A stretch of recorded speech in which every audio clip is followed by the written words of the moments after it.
নমস্কার বন্ধুরা, কেমন আছেন সবাই? আশা করছি সকলে ভালো আছেন। বিলেতের ঘরে বাড়ির নতুন একটি ব্লগে আপনাদের আবারও স্বাগত জানাই। আজ মঙ্গলবার 19 নভেম্বর। এখন সকাল 7টা বাজে। সকালবেলায় উঠেই দেখি বাইরেটা পুরো সাদা চাদরে মুড়ে গেছে।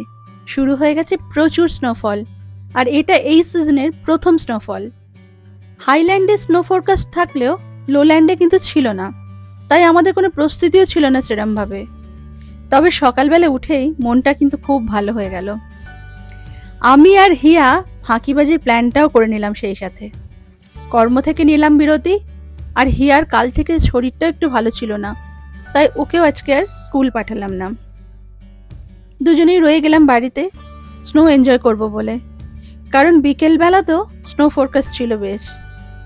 আমরা যারা সমতলে, বিশেষ করে গরম দেশে জন্মেছি আর বড় হয়েছি, তাদের বেশিরভাগ মানুষই স্নো ভালোবাসে বলে আমার মনে হয়। আমিও তার ব্যতিক্রম নই। যখন পাহাড়ে ছোটবেলায় বেড়াতে যেতাম, তখন মনে মনে ভাবতাম পাহাড়ি মানুষরা কত সুখী। ওরা বরফ রাজ্যের বাসিন্দা, ঘামের কোনো কষ্ট নেই, গরমে ছটফট করার যন্ত্রণা ভোগ তাদের করতে হয় না। সমতলে যেমন গোলা ভরা ধান থাকে, তেমনি ওরা চাইলেই উঠোন ভর্তি শ্বেতশুভ্র বরফ দেখতে পায়, যা একান্ত প্রকৃতিরই দান। তবে একথা অনস্বীকার্য যে পাহাড়ে জীবনযাত্রা অনেক কঠিন, অনেক দুর্গম। কিন্তু আবেগ তো আর বাস্তবমুখী নয়, আর যন্ত্রনিয়ন্ত্রিতও নয়। তাই জীবনকে যখন ঘুরে দেখি, তখন অনেক অপ্রাপ্তির মাঝে এই ছোট ছোট প্রাপ্তিগুলো জীবনকে অনেকটা পূর্ণতা দিয়ে যায়। যেমন আগের ব্লগে আমি বলেছিলাম, জীবনে সম্পদের প্রাচুর্য না থাকলেও চলবে, কিন্তু থাকতে হবে কিছু ছোট ছোট প্রিয় মুহূর্তরা। এই মুহূর্তগুলো আমার প্রাণের আরাম, মনের আনন্দ। আসলে আমাদের সকলের মাঝেই আমাদের শিশু মনটা কিন্তু রয়েই যায়, শুধু সুযোগের অপেক্ষায় থাকে। আমি আর ইন্দ্র স্নো দেখলে হিয়ার থেকেও বেশি আনন্দ পাই। হয়তো এটাই আমাদের একমাত্র সুখ।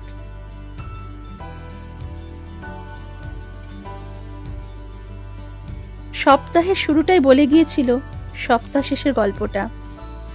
আজ 20 নভেম্বর। হিয়ার স্কুল যাওয়ার পথে দেখুন বৃষ্টি হওয়ার জন্য ম্যাক্সিমাম স্নোই গলে গেছে।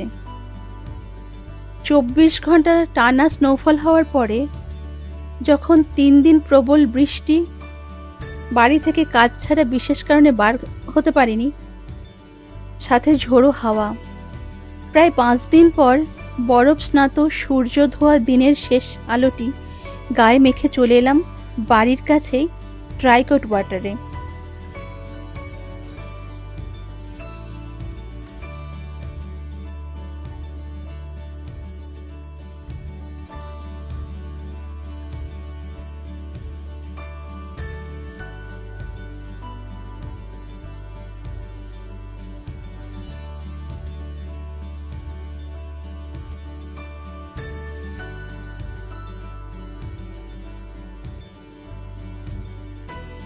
এটি 590 একর জায়গা জুড়ে এটি একটি ওয়াটার রিজার্ভার, একটি কান্ট্রি পার্ক। এটি রিভার লিম থেকে জল নিয়ে ট্রিটমেন্ট করে গোটা মিডল্যান্ডসে পানীয় জল সরবরাহ করে থাকে। এই রকম ভাবেই বেসামাল শীতের সময়ও কখনো কখনো শহরের উষ্ণতম দিনের গল্প শোনা যায়। জীবনের সহজ সরল প্রাপ্তিগুলো উদযাপনের গল্প, টলমল পদক্ষেপে।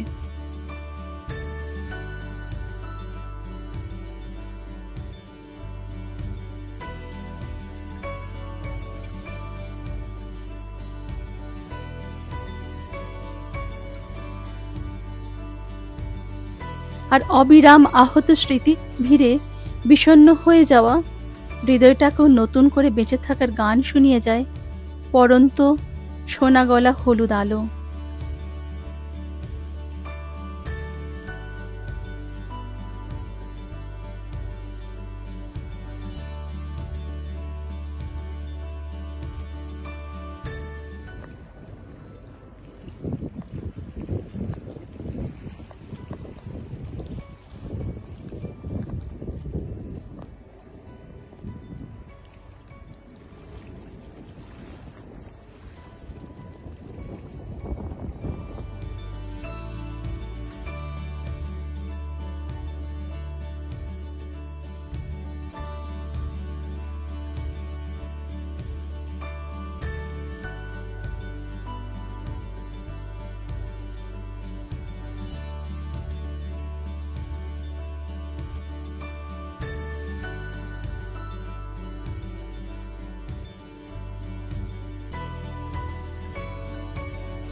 শেষ বিকেলের কফির চুমুকেও মায়াবী মুহূর্তরা গেয়ে ওঠে ফসিলসেরই এই গানটা।